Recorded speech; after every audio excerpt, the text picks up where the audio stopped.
Hello everyone, Group 7. Today I'm going to talk about Australian in the past. But before I start the presentation, let me introduce you our member. Almanita, Dea Anantasari, Alia Putri Sukardi, Andiata Rafis, Gina Sakya. So let's start the presentation. First, the Aborigine. Australia first, people known as Aboriginal Australians, the earliest inhabitants of Australia were Aboriginal, the Torres Strait Islander peoples. Australia's indigenous people are two distinct cultures groups made up of Aboriginal and Torres Strait Islander peoples. Torres Strait Islanders born and rise in mainland Australia still identify according to their island homes and they live as hunter-gatherers. The Aborigines-European relation. The relationship between Aboriginal Australian, often referred to as Aborigines, and European settlers has a complex and often troubled history. Indigenous people did not think of land in terms of monetary value, and they did not believe that they owned the land. Instead, they felt a deep spiritual connection to their country. Because of this close relationship, they took great care of the land and its resources. The introduction of new diseases by the colonists had a devastating impact on indigenous communities including bronchitis, measles, scarlet fever, chickenpox, smallpox, and whooping cough. Aboriginal people call them devil demons, and up to 60% of Aboriginal death. The Dutch explorers. In 1606, the Dutch sailor Willem Janssen became the first European to document the existence of Australia. The English explorer. Captain James Cook is the most famous of the English sailors to have landed in Australia. The French explorer. French expedition to the South Pacific numerous places, especially around Tasmania, today bear French names. The relationship between Aboriginal Australian and European settlers has been marked by a history of mistreatment, discrimination, and injustice, including the forced removal of Aboriginal children from their families, known as the Stolen Generations. Aboriginal tradition, food gathering, such as a tree climbing to collect food, also survived. Dreamtime or storytelling was a traditional Aboriginal method of teaching about history, culture, and law. In Australia, dreaming stories as a belief. Ceremonies play an important part in Aboriginal life, such as funeral ceremonies, and on the death of a person, stolen generation are the generation of Aboriginal children taken away from their families by government. Why were Aboriginal girls taken? The reason include being female on Aboriginal reserve. The effect of removal on stolen generation. First, they are more likely to suffer low self-esteem, depression, and mental illness. Second, they are more vulnerable to physical, emotional, and sexual abuse. National Sorry Day.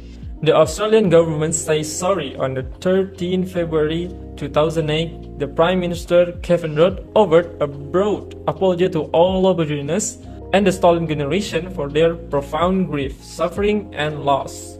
Australian entertainment in the past.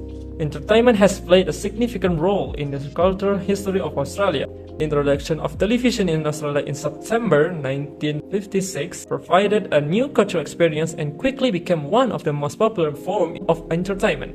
Some popular Australian TV shows in the past include Heartbreak High, The Young Doctors, Prisoners. The next presentation will be presented by Dea.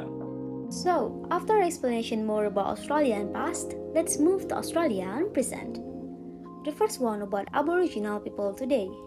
Today, more than half of all Aboriginals live in towns, often on the outskirts and terrible conditions. About 70% of indigenous population live in towns. Many others work as laborers on cattle ranches that have taken over their land. In the northern half of the continent have managed to cling to their land and still hunt and gather. Generally, one can say that Aborigines live in more rural and remote areas than non-Aboriginal Australians. Although the Aboriginal population is becoming increasingly urbanized in cities, it usually occupies the most rundown districts in the cities such as the Redfern area in Sydney. Indigenous households are multi-family households, and on average there is 1% more per household than among the total population. This can partly be explained by the high birth rate of Aboriginal children, such as there are an average of 3 children per Aboriginal mother, but can also be seen as a result of the traditional strong sense of hospitality among the Aboriginal people, which means that their house is open at all the time to friends and family. Now, let's move to multiculturalism. Multiculturalism embodies an ethnic of acceptance of and respect for cultural diversity, community harmony, and inclusion. Australia is a highly diverse society and prosperous multicultural and ethnically diverse country with a population of about 25.4 million, making it one of the most culturally and linguistically diverse population in the world. Australia's multicultural policies have successfully attracted people from a wide range of cultural backgrounds, leading to a vibrant and diverse society, and have facilitated closer ties with many countries, as Australia maintains strong relationship with the home countries of its diverse population. So, let's see the percentages of ancestry and ethnics in Australia. They are English, Australian, Irish, Scottish, and Chinese. What about language? There are top 5 common languages other than English, such as Mandarin, Arabic, Vietnamese, Cantonese, and Punjabi. Next, about religions in Australia. They are Islam, Hinduism, Buddhism, spiritual belief, Judaism, Australian Aboriginal religion, and other religion. Multicultural have cultural tension. Cultural tension in Australia, as differences in cultural values, beliefs, and practices can lead to tension and conflicts among different cultural groups. Next, about racism and discrimination. Despite the official policy of multiculturalism, racism and discrimination still exist in Australia. What about religion diversity? Religion diversity can be source of both richness and tension. And about language barriers, language is a significant barrier to integration and participation in Australia's society because they are multiculturalism countries. Now, let's move and elaborate about Australian entertainment today. The first one, sport. Sport is an important part of Australia that dates back to the early colonial period, such as Australian cricket is the most popular summer sport in Australia at international, domestic, and local levels. And then, rugby league, known as the NRL, is a professional rugby league competition in Australia. Next, netball is the most popular women's team participation sport in Australia. And next, there is surfing. Australia is known as one of the world's premier surfing destinations. And then, cycling. Many Australians enjoy cycling because it improves their health and reduces road congestion and air pollution, and many other sports in Australia. Move to film. Australian leisure activities often include a love for film that they might engage in leisure activities like going to the cinema to watch the latest release of film. Also, streaming services have become increasingly popular, make people to enjoy a wide range of films from the comfort of their homes. Next one, about music festivals. Australians host various music festivals throughout the year and also celebrated on Music Day every year on 21 June in Australia. Australian pop music has seen considerable success with artists like Sia, The Weeknd, and many others making significant impact on the international pop music. Popular festival music includes Splendour in the Grass, Falls Festivals, and Lane Way Festivals. Last one, Melbourne's Theatre. Known for its vibrant art and theatre scene, the city boasts iconic venues such as the Melbourne Theatre Company and Princess Theatre. These venues has a variety of theatre productions ranging from classic dramas to contemporary shows. Next, about government in Australia. The Australian government, also known as Commonwealth Government. The 31st and current Prime Minister is Anthony Albanese since 23 May 2022. Prime Ministers do not have a set duration or number of terms, but an individual's term generally ends when their political party loses a federal election or they lose the leadership of their party. Executive power is formally vested in the monarch.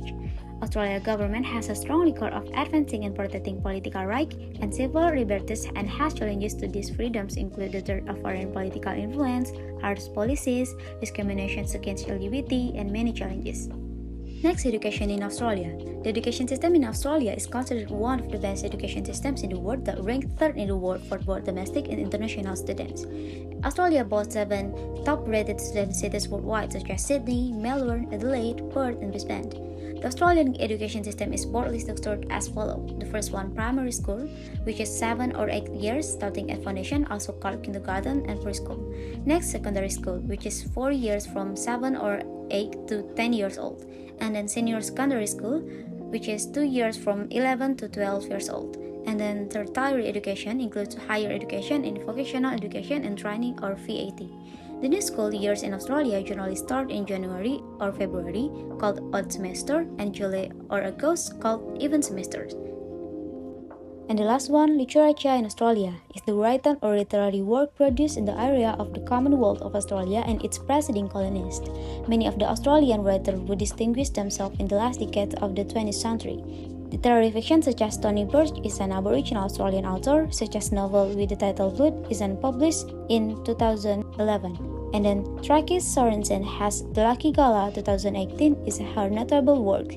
And then Odger Nunokol was the first Aboriginal Australian to publish a book of verse. Her work such as We Are Going and The Dawn is at Hand, and many others has a notable as literary people. So that's all about our presentation about Australian in the past and Australian at the present by Group 7. Thank you for all attention and goodbye.